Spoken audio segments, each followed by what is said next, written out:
Hey everyone, this is Mario again, coming at you with another entry in Monster Fest 2012. Today's review is another review from the 70s, 78 to be specific, and it is the first sequel to the influential horror film Night of the Living Dead. It, of course, is George A. Romero's Dawn of the Dead, or as it's known overseas in some countries, Zombi, and that's Zombie without the E. Now, this film is like Night of the Living Dead. It is considered very influential, not only because of how it portrays the zombies, but also because of its makeup effects. It has a slight sense of humor to it. Not to the extent of, let's say, Return of the Living Dead, you mean the movie line? And stuff like that. But it does have a kind of, I don't know if I'd say self-aware, but slightly tongue-in-cheek humor with it, like how some of the zombies are killed. And also some of its social commentary, like the first movie. And, of course, like the first movie, it had a low budget, and it made back its budget a lot. I mean, it had a budget of $500,000, and it made $55 million. I don't know if that's during its first run or as of today, but that's still a pretty good gross. Now, the plot, it does not specifically say if it actually is a sequel to Night of the Living Dead, but we're left to assume it is. Apparently, the United States, and possibly the world, is now devastated by the reanimation of humans into zombies. We don't know why. It's just like the first movie. It's never explained. Despite efforts by the U.S. government and local civil authorities to control the situation, society is effectively collapsing around itself, and the remaining survivors are trying to find refuge and stuff. I mean, we open inside of a television studio broadcasting stuff about this situation, and you could tell that chaos is happening on the outside without even needing to see it. You just see how the way people are running around the studio like chickens with their heads cut off. That you could tell that alone is effective. About, I'd say 20 minutes into the movie, we're introduced to all four of our main characters. We have Roger and Peter, who are two members of SWAT teams. Now, the purpose of the SWAT teams is that in certain cities, martial law has been declared to deliver bodies to the National Guards for disposal, and one building is ignoring it, so they're sending them in. And this is where some of the commentary comes in, because one of the SWAT team members is blatantly racist, because apparently the majority of the people in the building are of African American and Latino descent, and he's like calling them the derogatory words, like for example the N-word. Which, if anyone deserves to be called that, it's him. And if you guys know what the N-word actually means, you probably know what I mean by that. Let's just say, if you guys don't know, it means ignorant, so I think that probably explains it. Anyway, not that long afterwards, they meet our other main characters, but of course it hints that Roger knows them. Francine and Steven, who worked at the TV studio. Together, they all escape in a helicopter, and eventually they come across a mall where they decide to land, originally just to get supplies, but they eventually start staying in the mall, and they have to deal with stuff like take care of zombies, making sure they got supplies, and all in all trying to stay alive. Which is kind of complicated by a little subplot thing that we find out about Francine, which I'm not going to spoil, but it actually is a good subplot because it's something that would be dealt with in a situation like this. Which I will say the remake actually does deal with this on a bigger scale because it's a little bit more important and creates one of the most memorable scenes in that movie, but I'm getting ahead of myself. Of course, the ending of the movie is actually pretty well. I'm not going to spoil it. Let's just say it. I'm just going to say this. Tom Savini on a motorcycle. That's all I'm going to say about it. Now, as I mentioned, the movie does have some social commentary. I mean, not just the opening thing, but the whole thing about the whole thing of the mall itself is a social commentary because the zombies are going to it and they even comment on it. Maybe it's something they remember from when they were alive. And that's one thing that the movie does hint, that the zombies, even though they don't have intelligence and their only basic instinct is to kill people in order to feed, it does hint that they still retain some notion of their past life. Not enough to, do stuff effectively, like the zombie in the following movie, but enough to where they will know to do stuff like head to the mall. And of course, that for a hunting strategy, that would be effective. Now, when it comes to the makeup, you can tell the gray makeup is effective in conveying the fact that someone is dead, no matter what nationality they are, and not only that, how they walk. And it's very good, well done. Tom Savini, I think, is the one that did the effects for the movie, and of course, you all know he's a master of makeup effects. I don't know if he does them anymore, but he did the effects for this film, if I'm reading right, and he also did the effects for Friday the 13th. Among other films. And of course he also directed the remake of Night of the Living Dead, if I remember right, so he's been connected with the Dead films for a while. Now, one of the things I like that he did with the makeup effects, besides of course the gray makeup for the zombie skin, is that their blood is kind of a brighter red. That kind of adds kind of a comic book like feel to it, I guess, if that's the right, if you get what my meaning. Which I guess is supposed to be kind of which is kind of the humor of the film a little bit. Another part of the humor is some of the music. Is that some of the points, like the ending score, kind of sounds like it's a theme you would hear in a mall, so it kind of goes with the whole theme and social commentary. And I know originally it was going to have a slightly downbeat ending, but I'm actually glad they changed it.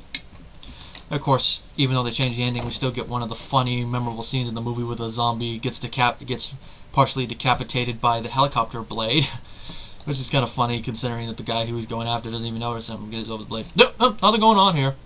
Nothing going here. Oh my god, a zombie! Where's my gun? Where's his gun? Oh, thank you, Heli. Stuff like that. Now, I haven't commented on the actors who are cast. Steven is played by David Emge, if I'm pronouncing that correctly. Emge. Let's see quickly what else this guy has done. Because the only actor I really recognize in this movie is Ken Foree, who played Peter, one of the SWAT team members. Of course, we all know who Ken Foree is, okay? Let's just see what else this guy's done. Apparently, he's only done a couple other movies, like Basket Case 2 and Hellmaster. But I'll say he did a pretty good job as Steven in this movie.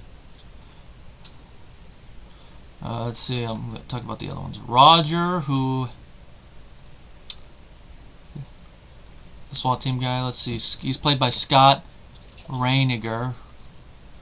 Apparently this is... let's see... oh, he made a cameo in the remake. That's interesting. Doesn't say anything else on his Wikipedia page what he did, and I don't want to go to IMDb because it'll slow his computer down, but I'm guessing this is probably his most memorable role. Now, Francine was played by Gaylen Ross.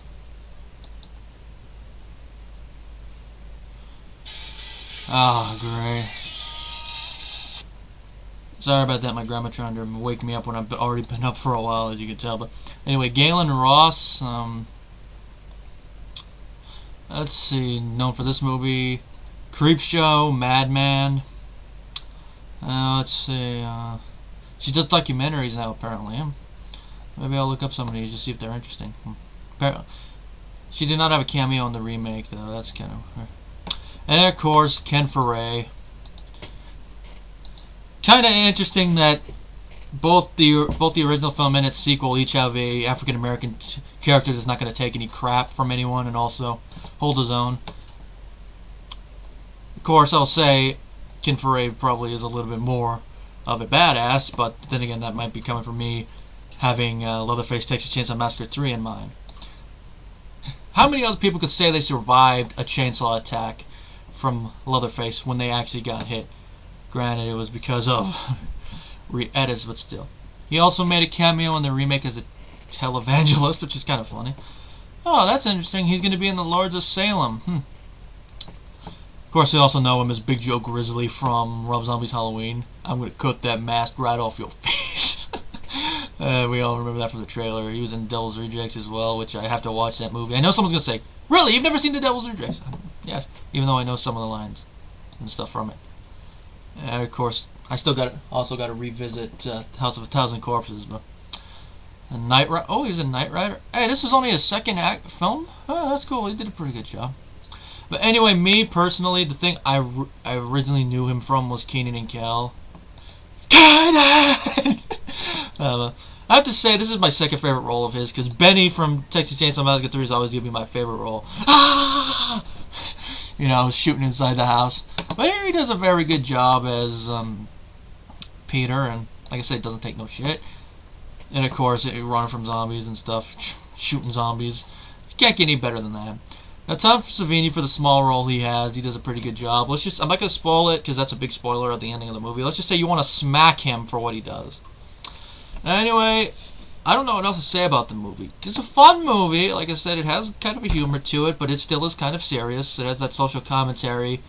And it also is kind of, I guess you could say it's a little allegorical to our society, because we kind of are all about consumerism. I guess that's what the mall can envision, that we all are about, you know, to steal a line from Cat Dog, buy more, make more.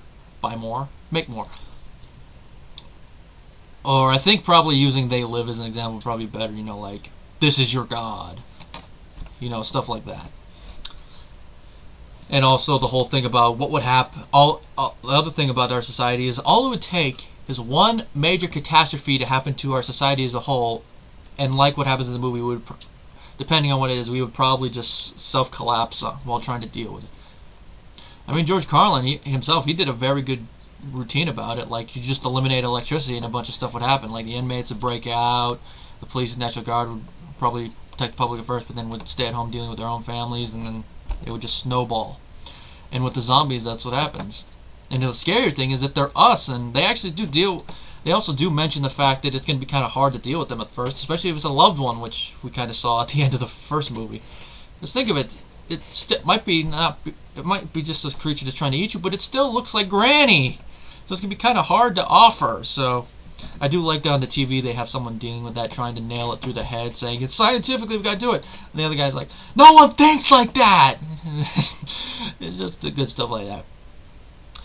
And this is a horror film that I will say does hold up, and I do really want to get this on DVD. I know I got the special edition VHS over there, but I do really want to get it on DVD one day. I would rather get the director's cut because that's what I saw. I don't know if there's any major differences between it and the original, but usually when there's a director's cut and I do enjoy it, I do want to see it.